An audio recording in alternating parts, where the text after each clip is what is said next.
Why are you here today? Well, I was invited, which is always a good reason for going anywhere. No, I'm here because I'm fascinated by the court case that the professors have brought. I also have been feeling for 10 years that it was about time there was a voice in Germany. You know, how can it be that we've got pro-democracy movements springing up in every country across the European Union apart from Germany? So I've always been waiting and hoping and praying that this would start in Germany. And so I saw this as a very good opportunity to come along and to say to people here, look, I know it may seem daunting setting up a new political movement, but hey, if we could manage it in England, you can certainly manage it here. You said that Helmut Kohl is very wrong with this notion that Yes. The European Union and the euro is a question of war and peace?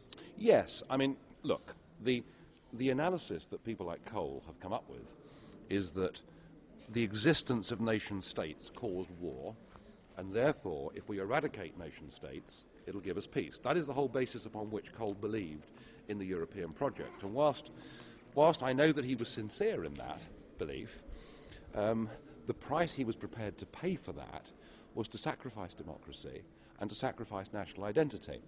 And sometimes in life, you know, the cause and effect of what you do can create something that is the opposite to that which you intended. And it is my contention, as I perhaps somewhat controversially put in that speech, that if you look at Yugoslavia, that was supposed to be a recipe for stopping small nations fighting with each other, and in fact has led to the most awful and still ongoing in some ways war.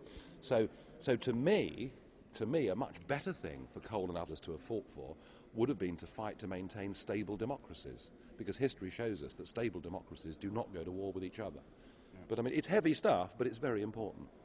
You said too that the European Union is not just undemocratic, but Anti-democratic. Yes, and I really feel that, and I mean it. I mean it. They hate democracy. Look, the reason the Constitution was renamed the Lisbon Treaty, when in fact the content was exactly the same as it had been before, was to avoid referendums. yes. But they were perfectly open about that. yeah. I mean, you know, because they'd seen what the French had said, they'd seen what the Dutch had said. You would have said no in Germany, we would have said no in Britain, and they knew it. They knew it. Now, if that isn't anti-democratic behaviour, I don't know what is. Yeah. But hopefully, I make it entertaining as well. Yes. And by making it entertaining and by using a bit of humour, what I've found is I'm reaching younger people who are turned off politics.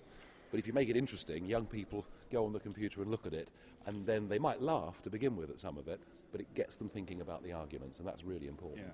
And you think that the whole anti-euro movement makes much more inroads? I don't think this has even started yet. I think this meeting that you've got here today is just the beginning of something very big indeed. I think amongst German friends and family that I've got, I've sensed over the last few years that gently simmering beneath the surface has been a feeling that something's not quite right. But we better not say anything because it was a bit embarrassing and it's a bit awkward. And now people are beginning to say things. And I listen really carefully through an interpreter, but I listened really carefully to what Hankel said and to what Schnack-Schneider said.